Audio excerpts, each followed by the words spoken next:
नमस्कार दोस्तों, आज हमें गिरिराज जी फिर से मिल गए हैं और ये इन्होंने कट ऑफ बताई है और काफ़ी हद तक स्टूडेंट और काफ़ी विशेषज्ञों ने इस कट ऑफ के ऊपर अपनी सहमति जताई है। आप ज़रूर उन वीडियो को देखें। आज हम राजस्थानी भाषा को लेकर जो कोर्ट के अंदर आदेश दिया है बोर्ड को कि आप इसका जवाब दो कि ये प्रश्न कैसे पूछे गए, उसके ऊपर हम इस बात करेंगे।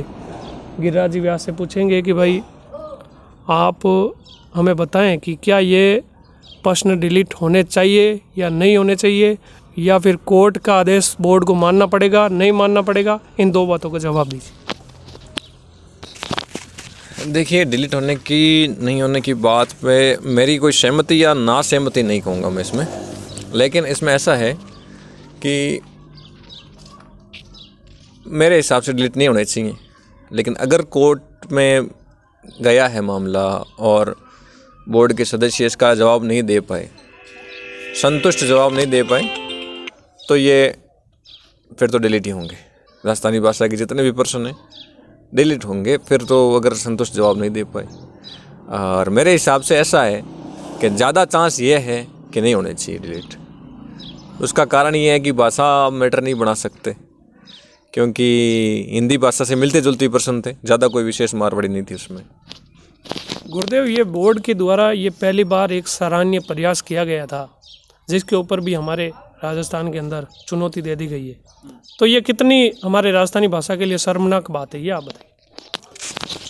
देखिए, किसी भी मातृभाषा जो है उसको बचाने के लिए वहाँ के लोगों का समर्थन उस भाषा को ज़रूरी होता है। अब अपने यहाँ क्या है कि राजस्थानी भाषा का विरोध करने वाले भी मिल जाएंगे आपको, तो ये गलत है।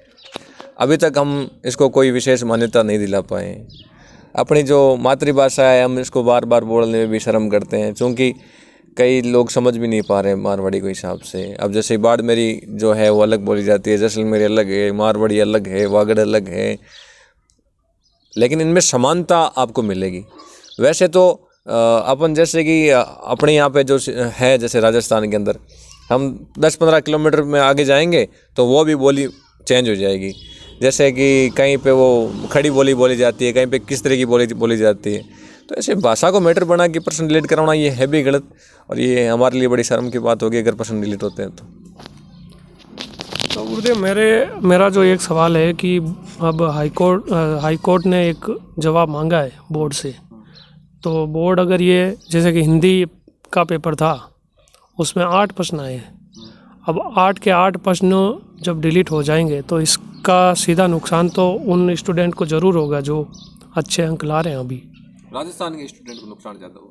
हाँ, राजस्थान के स्टूडेंटों को बहुत ज़्यादा नुकसान हो रहा है इससे। तो क्या ये डिलीट हो जाएंगे या नहीं हो जाएंगे, इसके ऊपर कुछ? देखो, जैसे आपने भी प्रश्न किया है कि भाई हिंदी के अंदर 8 प्रश्न आए हैं, अब 8 प्रश्न अगर डिलीट कर देंगे तो वो कंपटीशन का निर्धारण कैसे कर लेंगे? क्योंकि जैसे राजस्थान के बच्चे उस भाषा को समझ पाएँ, जैसे कला संस्कृति के प्रश्न होंगे, जीके में उन्होंने जैसे उस हिसाब के प्रश्न, ज़्यादातर जीके के प्रश्न नहीं पूछे थे मेरे हिसाब से। तो ये अपने कला संस्कृति संबंधित प्रश्न थे एक बात कहें तो राजस्थानी भाषा के रिलेटेड कला संस्कृति को अगर राजस्थानी कला संस्कृति से जोड़ के देखें तो भी डिलीट नहीं होने चाहिए, क्योंकि आपको राजस्थानी शब्दों का अगर ज्ञान नहीं है। जैसे श्रीमान CR चौधरी RPC में जब थे तब उन्होंने ये सारी चीज़ें किसानों के बच्चों के लिए, राजस्थान के युवा बच्चों के लिए ये चीज़ की थी कि उन्होंने राजस्थान की शब्दावलियों को जोड़ा था, ये राजस्थान के छात्रों के हितों के लिए जोड़ा था। अब जैसे पंजाब में आप एग्ज़ाम देने जाओगे, पंजाब के अंदर वहाँ लैंग्वेज होगी तो आपको पंजाबी के अंदर आप वहाँ मुद्दा नहीं उठा सकते, लेकिन हमारा देख लो ये स्थिति ये है कि हम कुछ बोल नहीं पा रहे हैं। चलो, आज हमने गिरिराज जी व्यास से जाना कि ये बोर्ड डिलीट प्रश्न है जो डिलीट कर भी सकता है, और अगर उनके पास संतोषजनक जवाब नहीं हुआ बोर्ड के पास तो ये प्रश्न डिलीट हो जाएंगे, और बाकी ये डिलीट करने योग्य है नहीं, ये बात भी गिरिराज जी व्यास बता रहे। क्योंकि हमारे राजस्थानी भाषा को अगर संविधान में मान्यता दिलवानी है तो ये जरूरी है। राजस्थानी भाषा के ऊपर ज़्यादा बोल सकते हैं। ओके गिरिराज जी, धन्यवाद आपका, आज आपने आकर हमें ये संतोषजनक एक जवाब दिया।